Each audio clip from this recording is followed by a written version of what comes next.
Bueno, quiero en esta mañana compartir una palabra con ustedes que realmente nos bendice porque digamos que nosotros podemos tener dos experiencias en la vida. Podemos tener la experiencia de poner nuestros ojos, nuestra mirada en todo lo que podemos ver, palpar, todo lo que podemos percibir con nuestros sentidos.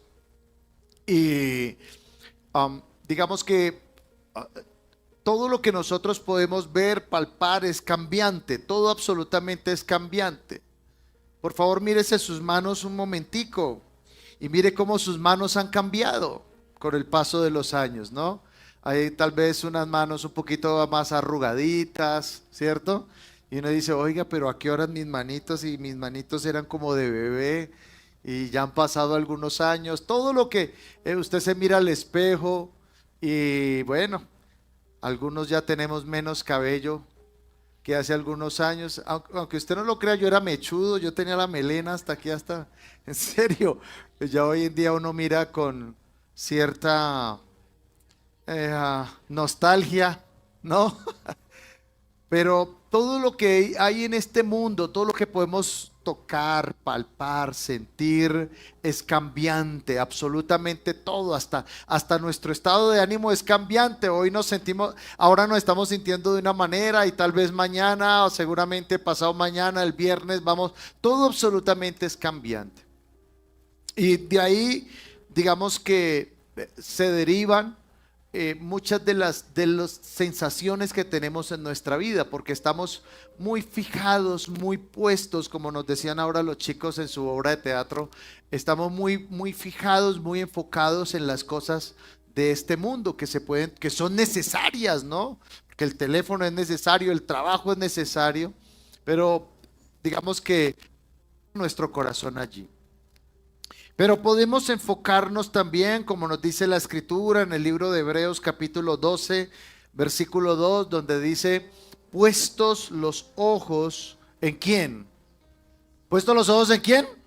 En Jesús, el autor y consumador de la fe. Y antes de continuar con el mensaje, yo quiero que usted cierre sus ojos allí un momento conmigo. Cierre sus ojos allí donde se encuentra y piense en el Señor. Yo te invito ahí donde estás, que pienses en el Señor, el autor y consumador de nuestra fe, en Jesús. Pon tus ojos en Él, fija tu mirada en Él. Toda necesidad, toda petición, toda carga, todo pecado que haya en tu vida, todo ponlo en Él. Dile en esta mañana, Señor Jesús, gracias. Gracias porque sé que me amas. Gracias porque has extendido tu amor, tu gracia sobre mi vida. Gracias porque sé que tienes un propósito conmigo. Dile, Señor, enséñame. Enséñame a poner mi mirada todos los días de mi vida en ti. A poner mi confianza en ti. A depender de ti. Padre, te doy gracias en esta hora. Hoy oro para que la unción preciosa del Espíritu Santo se mueva con toda libertad en medio de nosotros, produciendo vida, produciendo gozo, produciendo paz, produciendo fortaleza, que seamos ministrados con tu palabra, Señor. Te lo pedimos y te damos gracias en el nombre de Jesús, Padre. Amén y amén.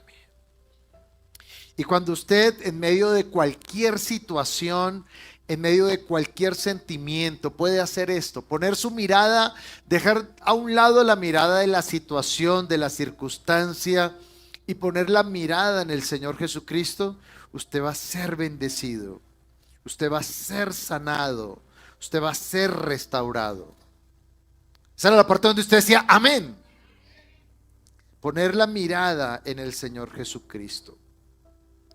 Y quiero que vayamos allí al libro de Isaías en el capítulo 53, porque esta profecía de Isaías es uno de los pasajes bíblicos más tremendos que hay en toda la escritura, en toda la Biblia. Porque el profeta Isaías vivió alrededor de 700 años antes de Cristo. 700 años. Y este profeta Isaías habla acerca de un Mesías Salvador. Siempre la nación de Israel fue oprimida por sus enemigos, por sus adversarios. Israel fue esclavizado por no menos de 5 pueblos. Esclavitud tras esclavitud vivieron. Primero fueron esclavizados por los egipcios, después fueron esclavizados por los asirios, después por los babilonios, después por los medos y los persas, después por los griegos, después por los romanos. Un pueblo esclavizado absolutamente, perseguido. Y en medio de estas crisis que ellos estaban, siempre clamaban a Dios por su salvación y su liberación. Eso es como nos sucede a nosotros. ¿Cuándo es que nosotros somos conscientes de buscar a Dios? ¿En la bendición? ¿Cuándo es que sentimos la necesidad de buscar al Señor? En la crisis, en la opresión.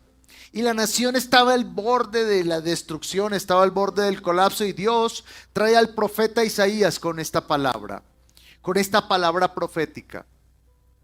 Y aún hoy, cuando la nación de Israel, que no reconoce a Jesucristo como su Mesías, cuando no reconocen al Señor Jesucristo como su Salvador y como su Señor, pero se encuentran con esta profecía de Isaías, ellos se confunden, entran en confusión, porque ellos dicen: no, Jesús fue un profeta, no fue el Mesías.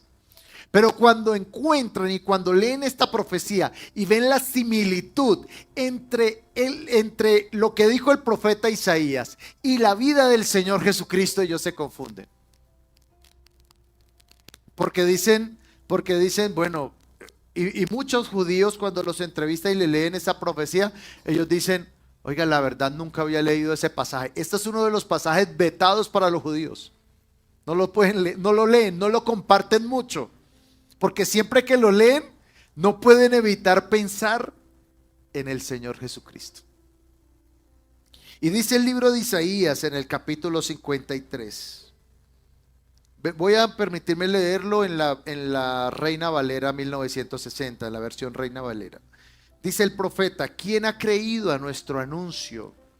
¿Y sobre quién se ha manifestado el brazo del Señor? Subirá cual renuevo delante de él, como raíz de tierra seca. No hay parecer en él, ni hermosura.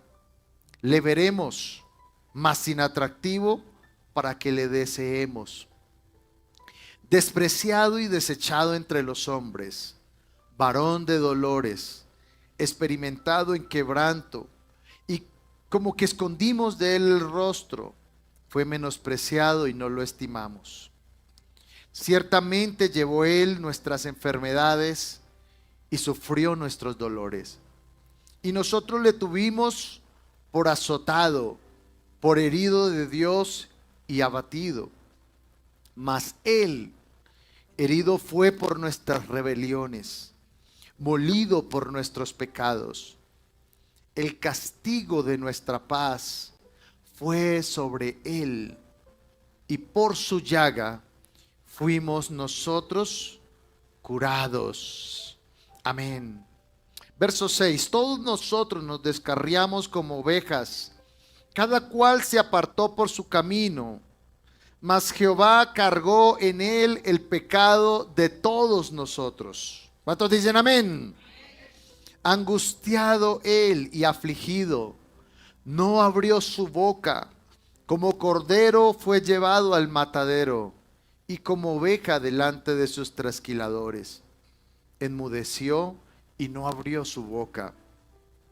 Por cárcel y por juicio fue quitado, y su generación, ¿quién la contará?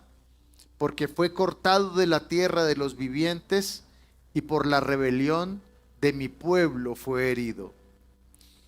Escuche esto: y se dispuso con los impíos su sepultura, mas con los ricos fue en su muerte.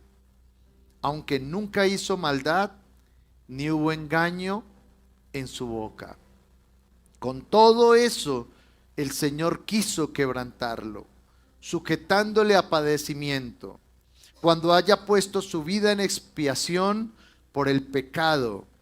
Verá linaje y vivirá por largos días, y la voluntad del Señor será en su mano prosperada. Verá el fruto de la aflicción de su alma y quedará satisfecho. Por su conocimiento justificará mi siervo justo a muchos y llevará las iniquidades de ellos. Por tanto, yo le daré parte con los grandes, y con los fuertes repartirá despojos, por cuanto derramó su vida hasta la muerte, y fue contado con los pecadores, habiendo él llevado el pecado de muchos y orado por los transgresores. Amén. Dele un aplauso al Señor. Dígale: gracias, Señor. Gracias, gracias. Gracias por lo que hiciste por nosotros, Señor, en la cruz. Y cuando usted lee esta escritura, lo que es esta escritura, Isaías 53, el Salmo 22, que relata el padecimiento de Cristo en la cruz, todo lo que Él sintió en la cruz, todo su padecimiento espiritual, emocional, físico, del cual vamos a hablar un poco más adelante. Uno no puede evitar descubrir y confirmar la perfección y la precisión de la palabra de Dios. Es inevitable pensar, y como les digo, muchos judíos cuando leen este pasaje se confrontan, y por la lectura de este pasaje muchos judíos se han convertido al Señor Jesucristo. Han aceptado a Jesucristo como Señor y Salvador. Porque este pasaje nos habla a nosotros del tema central de toda la Escritura. El tema central de la Escritura podría describirse en 4 puntos esenciales. Número 1, el amor de Dios. El amor de Dios. Dios nos ama. Y nos ama porque nos creó en amor, nos hizo en Él y preparó todo este escenario, toda esta naturaleza, toda esta perfección. Toda esta perfección que es nuestra vida. Su cuerpo es una máquina perfecta, absolutamente perfecta, funcional. Esta semana leía que en Israel los científicos judíos desarrollaron, después de años y años de investigación, un corazón sintético funcional. Un corazón sintético, años y años de investigación para un corazón sintético. Y piense en esto, piense en lo que es su cuerpo, cómo funciona con esa perfección, sus ojos, sus manos, la complejidad que hay en cada célula de nuestro cuerpo, la complejidad, la perfección que hay. Y usted quiere ver un milagro. Hay gente que dice: yo quiero ver un milagro. Pues mírese a sí mismo, su vida es un milagro. Su composición física, biológica, es un milagro. Nosotros somos un milagro.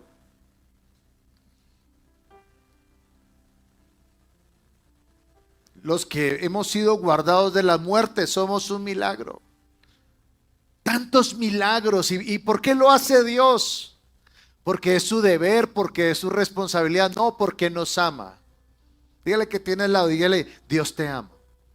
Y es el tema central de la Biblia. Pero la Biblia también tiene otro tema que es fundamental, que es el problema de por qué las personas no se sienten amadas, no experimentan el amor de Dios, experimentan vacío, confusión, frustración, perdición, y es el pecado. El pecado es el problema esencial del hombre. Ahora, ¿qué es el pecado? La Biblia dice que pecado es toda falta de conformidad a la voluntad de Dios. Personas dicen: pastor, bueno, sí, yo he pecado, pero yo no he matado, yo no robo, yo no le hago mal a nadie. Eso es lo que siempre dicen las personas: no mato, no robo, no le hago mal a nadie. Pero la Biblia dice que pecado es cualquier falta de conformidad a la voluntad de Dios. Eso es pecado. un estado de rebelión activa o indiferencia pasiva frente a Dios. Y el gran problema del ser humano es el pecado. Ahora, esto significa para nosotros, digamos, para el hombre natural, para el hombre sin Dios, significa una vida entregada a todo lo que no agrada a Dios. Pero para nosotros, como hijos de Dios, los que tenemos en Cristo, digamos que el hombre que no tiene a Cristo tiene un pecado de naturaleza, tiene la naturaleza del pecado, y así como la vaca come hierba, y así como el león come carne porque es su naturaleza, el hombre que no tiene a Dios vive para pecar. Pero los que tenemos a Cristo, lo que tenemos al Espíritu de Dios dentro de nosotros, no tenemos ya la naturaleza pecaminosa, ya no somos pecadores, ahora somos hijos de Dios, sin embargo pecamos también. Y entramos en un estado pecaminoso ¿cuándo? Cuando pecamos, pero no confesamos nuestro pecado. Porque Satanás nos engaña, porque Satanás nos acusa, porque Satanás nos dice, ay, mira, ahí está el Hijo de Dios, dizque hijo de Dios, y mire lo que hace, dizque hijo de Dios, y mire cómo se pone bravo, dizque hijo de Dios, y dice una mentira, dizque hijo de Dios, y mire cómo tiene pereza. Y entonces Satanás acusa ¿para qué? Para que nosotros nos apartemos de Dios. Para que nosotros digamos, no, pero yo ¿para qué oro si no vale la pena? ¿Para qué oro si todavía sigo teniendo malos pensamientos? ¿Para qué oro si todavía sigo teniendo malos deseos? Y entonces nos apartamos de Dios. Porque el pecado bloquea el espíritu. Recuerda que el hombre es un espíritu que tiene un alma y que vive en un cuerpo. El espíritu me comunica ¿con quién? Con Dios. El alma me relaciona con otros. Y el cuerpo me relaciona con el medio ambiente. Luego, cuando peco, entonces el pecado bloquea mi comunión con Dios. Es como este techo. Si usted levanta sus ojos en este momento, levanta su mirada, usted va a ver el cielo, usted va a ver las nubes, usted ve el sol. No, ¿qué es lo que ve? Ve el techo. Y así sucede cuando las personas pecamos. Cuando pecamos, el pecado bloquea nuestra vista de Dios. Por eso tenemos que confesarlo, por eso tenemos primero que arrepentirnos, obviamente, confesarlos y apropiarnos del perdón de Dios.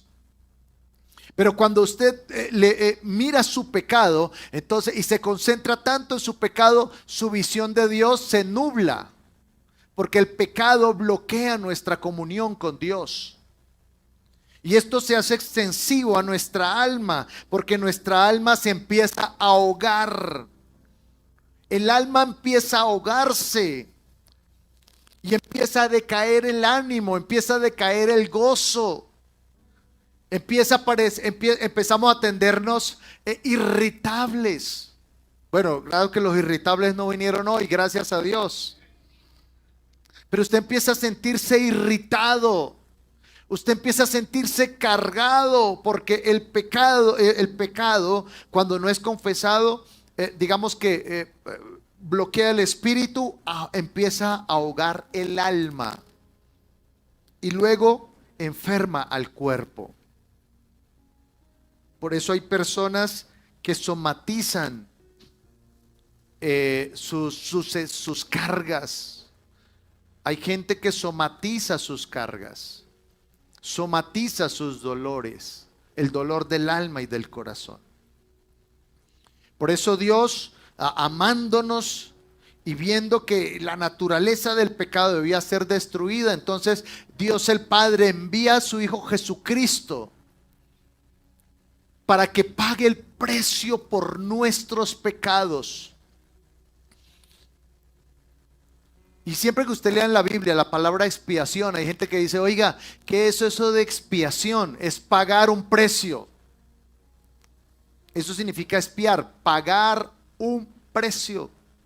Redimir, perdón, eso significa redención, pagar un precio. Y el precio que el Señor pagó por nosotros en la cruz fue su propia sangre. Por eso el versículo 5 del pasaje de Isaías que estamos leyendo dice: mas Él herido fue por nuestras rebeliones, molido por nuestros pecados. El castigo de nuestra paz fue sobre Él. Porque hay gente que dice que el Señor Jesús, no, es que Jesús fue un revolucionario y por eso murió. Eso no es cierto. Cuando usted escuche eso, eso es una de las grandes mentiras que hay. Jesús ni fue palestino, ni fue revolucionario. Jesús es nuestro Salvador. El propósito de Él de morir en una cruz por nosotros fue derramar su sangre para pagar el precio por nuestros pecados, para que nuestros pecados no volvieran a ahogar nuestras almas y para que fuéramos libres del poder de la enfermedad. Ahora, el versículo 11, que es el versículo que quiero que nosotros nos centremos en esta mañana, dice: verá el fruto de la aflicción de su alma y quedará satisfecho. Esa expresión, el fruto de la aflicción de su alma. Hay gente que está afligida, y por eso le estaba hablando ahora del pecado. Hay gente que está afligida, que nada los llena, nada los satisface. Y la gente piensa que cuando nada los satisface es porque necesita o mejor trabajo, o mejor lugar donde vivir, o mejor condiciones de vida, o una relación amorosa que lo llene más. Pero realmente el vacío que experimenta la gente es el vacío que produce el pecado. El vacío que produce el pecado. Porque el pecado trae culpa, el pecado trae vergüenza. El pecado genera una carga sobre el alma de las personas. Ahora el versículo nos está diciendo aquí, nos está hablando de la aflicción de la alma del alma del Señor. ¿Cuál fue la aflicción del alma del Señor? La palabra aquí es la palabra, una palabra hebrea que es la palabra amal, que significa que no es simplemente un dolor físico, sino es una angustia profunda. Es ser llevado a la miseria. Cuando dice verá el fruto de la aflicción de su alma, ser llevado a la miseria. Ahora esta aflicción del Señor no fue física. Jesús, la Biblia dice que la noche anterior, cuando el Señor estaba antes de ir a la cruz, dice que fue al huerto de Getsemaní a orar y empezó a brotar de su piel gotas de sangre, una angustia extrema. Y eso no fue por el sufrimiento físico. Jesús no estaba preocupado por la muerte en la que iba a padecer. Ahora, digamos que la historia o la religión o la cultura, lo que sea, nos ha metido a nosotros muchas mentiras. Una de las mentiras que nos han metido a nosotros, digamos que la historia o la cultura, es mostrar a ese Jesús, ojos azules, cabello perfectamente, ¿cierto? Cuidado, la barba como si fuera barbería todos los días. Es una mentira. El versículo que leímos ahora en Isaías, usted lo puede revisar, dice que le veremos sin atractivo. Ahora, esa palabra sin atractivo significa un nombre común.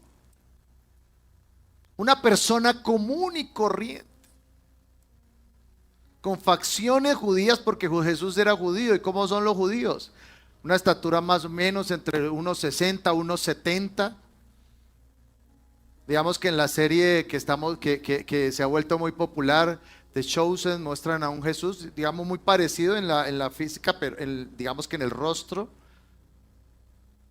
Pero un Jesús de 1,85, no, los judíos no medían 1,85. ¿Sí? Cuando dice que es inatractivo, era un hombre común, es decir, hablo aquí con las chicas, por ejemplo. Que las chicas a veces siempre, ¿cómo se imaginan al hombre? Oh, yo quiero un hombre fornido, ¿cierto? Bien puesto, ojos claros y billetera gruesa. ¿Sí o no? Bueno, creo que no las de esta iglesia, no las de otras iglesias. Pero vemos a un Jesús que su llamado, que la forma en que nos iba a traer, y aquí esto es tremendo y por eso les digo que es un asunto cultural. Pero cuando usted va a los museos en Italia esencialmente, bueno, pues digamos los grandes museos, hasta el Renacimiento, un poco más allá del Renacimiento, la gente no tenía acceso a la Biblia. Yo quiero que usted entienda un poquito esto. La gente no tenía acceso a la Biblia. ¿Cuál era la única forma que tenía la gente de acceder a la Biblia o a las historias bíblicas? A través del arte, la escultura, la pintura. Y entonces muchos artistas hacían representaciones de historias bíblicas. El David de Miguel Ángel, por ejemplo, una de las esculturas, no digamos la mejor de todas, pero sí una de las más conocidas en el mundo. Pero digamos que muchos Jesús, ¿y sabe qué hacían muchos artistas? Muchos artistas, lo que hacían, que tenían, digamos, algunos de ellos eran homosexuales, buscaban a su pareja y la pintaban como Jesús. En cierto sentido, como para perpetuarlo en la historia. Y entonces por eso usted ve a mucho Jesús, ¿cómo? Ojos claros, lindos, ¿cierto? No, la Biblia dice que Jesús era ¿cómo? Sin atractivo.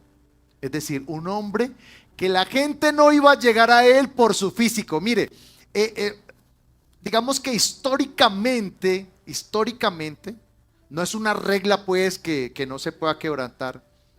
Pero históricamente la gente, esto tiene un complejo sociológico aquí, y es que la gente busca y confía en líderes que físicamente puedan generarles confianza.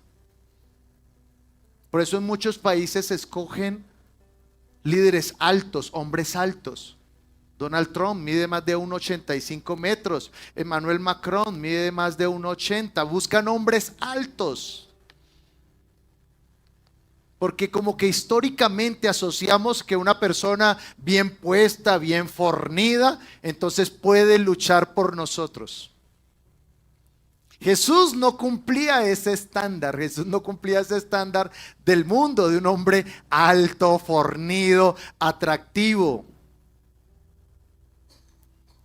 Porque su reino, como lo dijo el Señor, mi reino no es de este mundo. Mi reino es celestial, dijo el Señor. Pero volviendo al versículo que les estaba diciendo, la angustia del Señor no era física.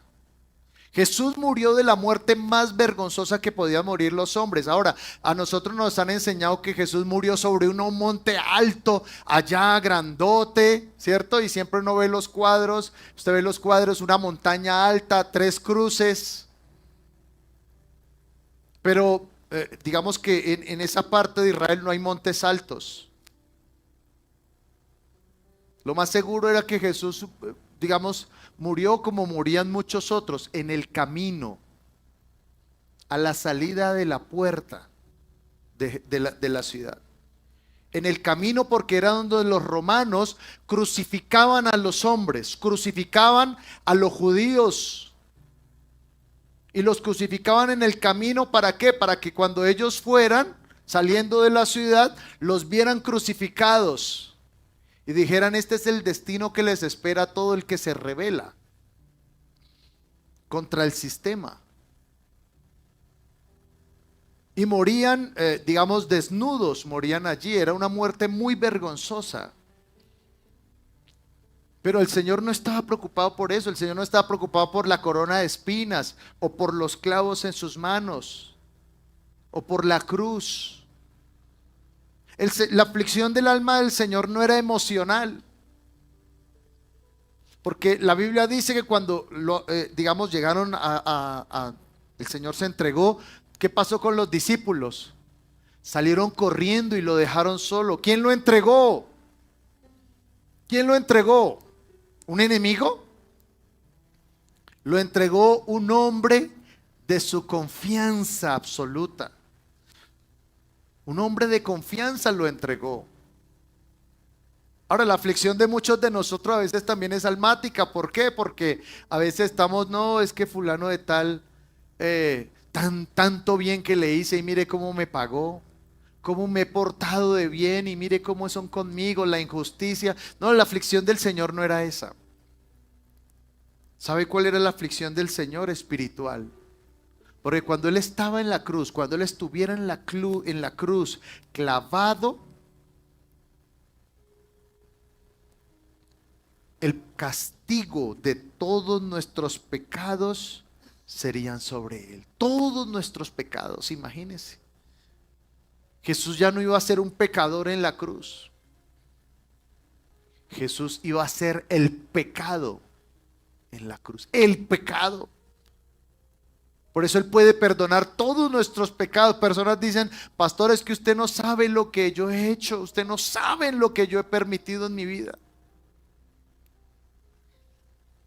Yo no lo sé, pero el Señor murió por esos pecados en la cruz. Por eso cuando Él estaba en la cruz, estaba haciendo, se hizo mentiroso, se hizo ladrón, se hizo secuestrador. Todos los pecados cayeron sobre Él, y por eso en Mateo 27:46 Él exclama, Dios mío, ¿por qué me has desamparado?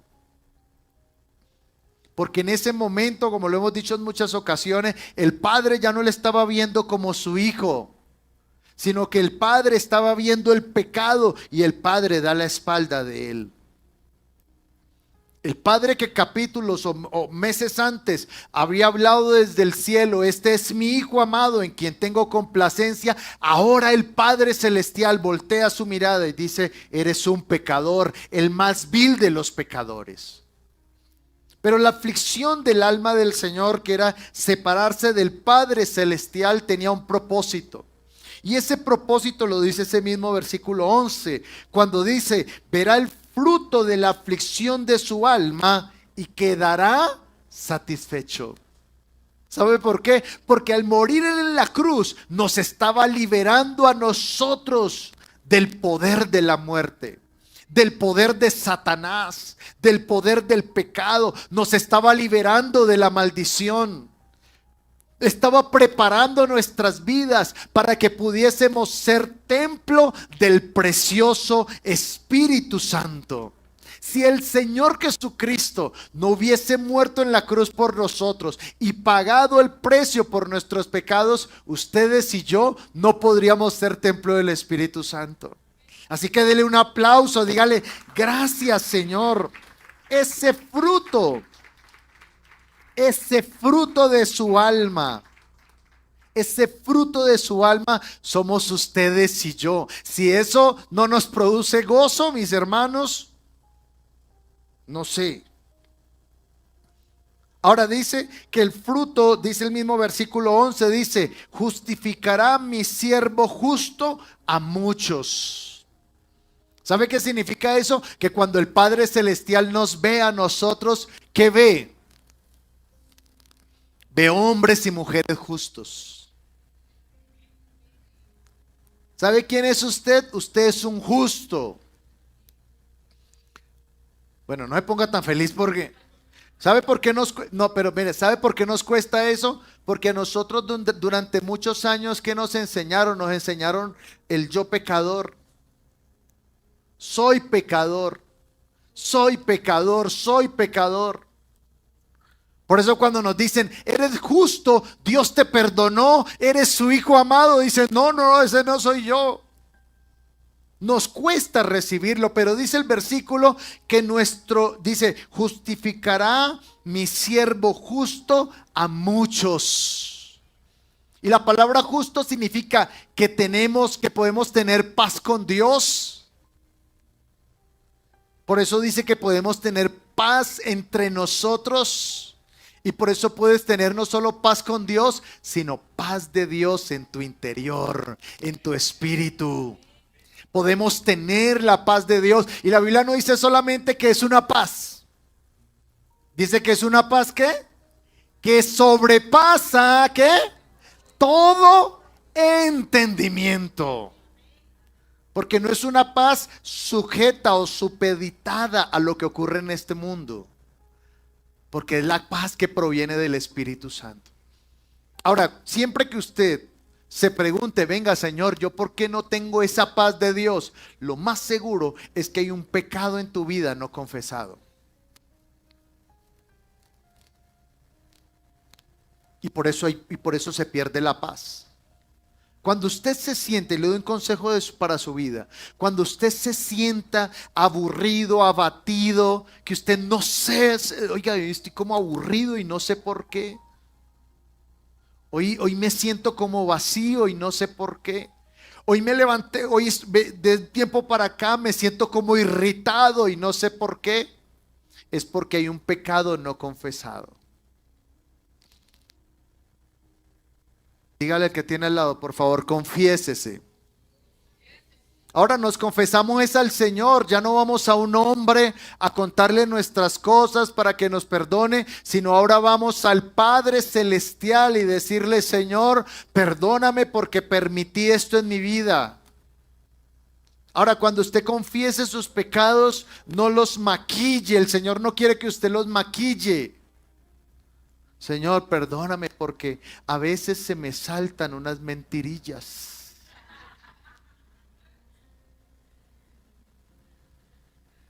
Dígale, no le diga, Señor, perdóname porque a veces me salgo de mis santos cabales. No, usted le dice, Señor, confieso, Señor, que permití la ira, Señor, permití el enojo en mi vida. Perdóname, Señor, límpiame con tu sangre. Usted no le dice, Señor, usted no le dice, Señor, es que perdóname porque a veces digo mentiras blancas, grises, azules, rosaditas.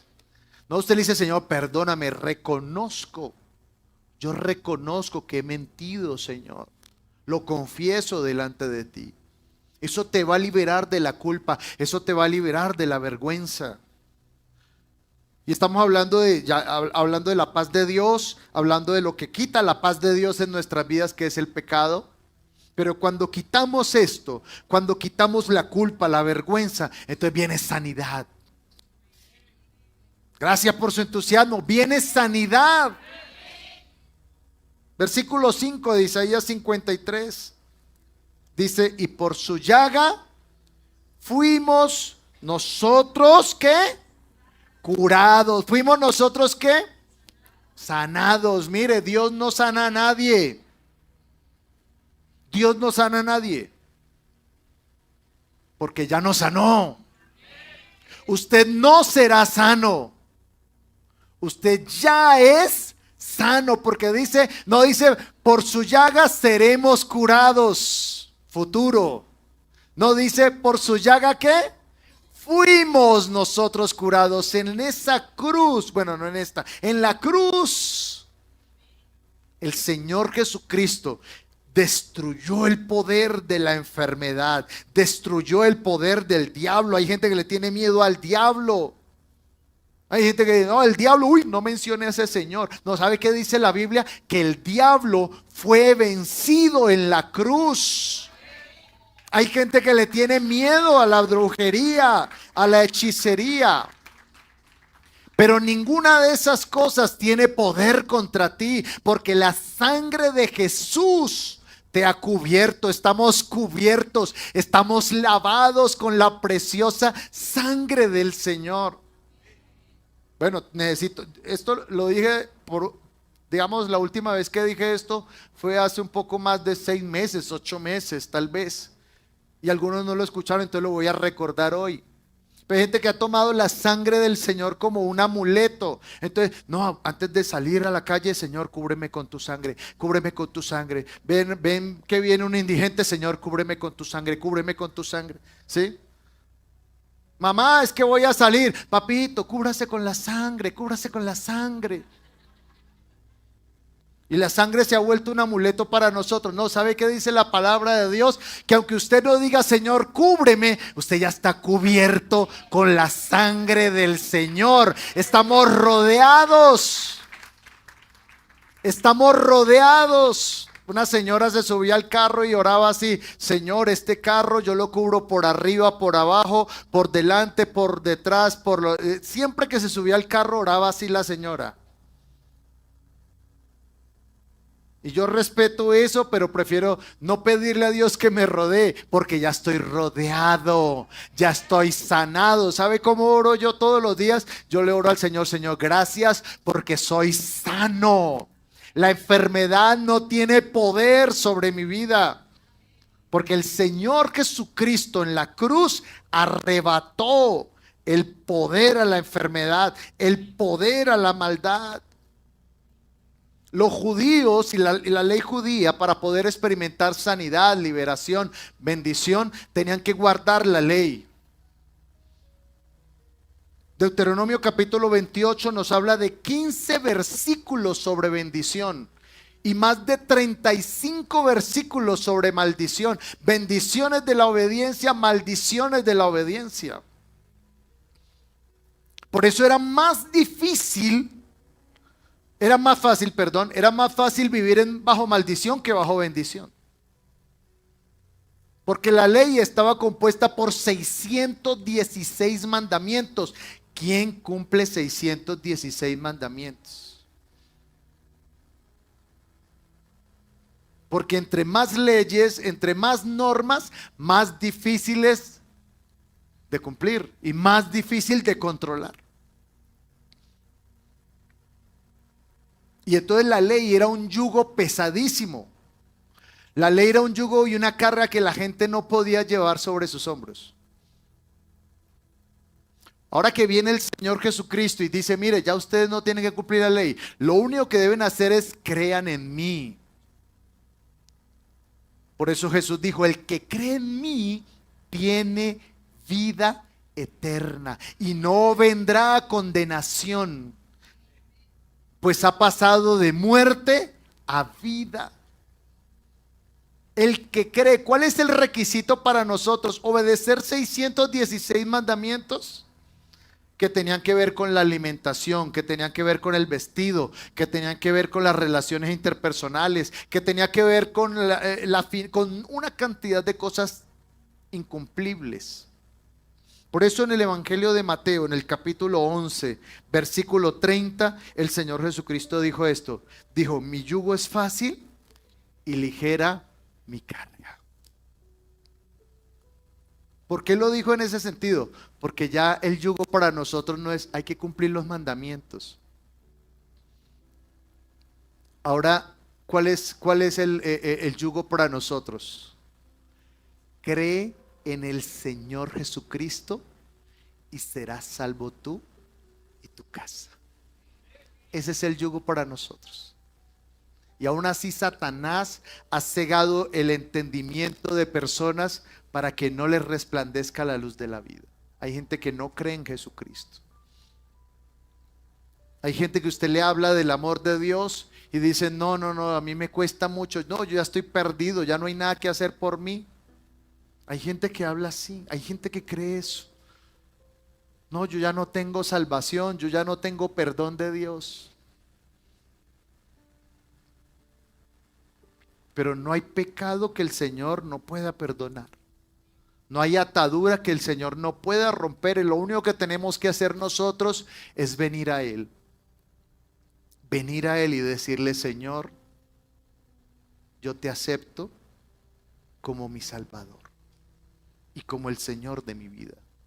Y eso te cambia, eso te transforma.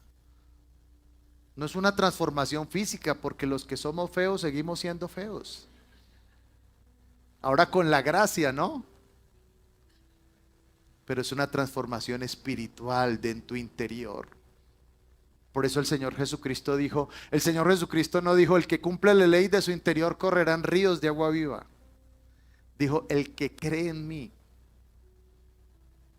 Pero añade un deber, un llamado. Dice: el que cree en mí. Pero como dice la Escritura. Hay gente que cree en Jesús. ¿Pero en cuál Jesús? Cuando piensan en Jesús, ¿en cuál Jesús piensan? En el mono ojiazul, ¿cierto? sino el que cree en mí, dice el Señor, como dice la Escritura. ¿Usted quiere conocer al Señor Jesucristo? ¿Cuántos quieren conocer al Señor Jesucristo? Lea la Escritura, lea los Evangelios, lea el Nuevo Testamento, que todo el Nuevo Testamento testifica del Señor. Ahora, si quiere leer los Salmos, los Proverbios, todo eso está bien, pero profundice su fe en el Señor Jesucristo. Y quiero invitar a los chicos de alabanza para que vamos a orar, vamos a prepararnos para nuestra Santa Cena, y mientras los chicos se acercan, yo quiero hacer este llamado.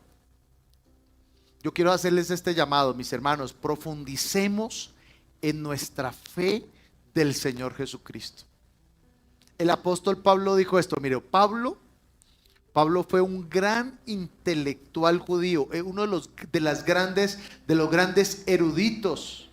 Si había alguien que sabía, de todos los apóstoles, ninguno en conocimiento teológico, ninguno en el conocimiento histórico de la ley judía, del Talmud, de los Targumes, de los comentarios, de los pensamientos de los maestros judíos, ninguno fue superior al apóstol Pablo, ninguno.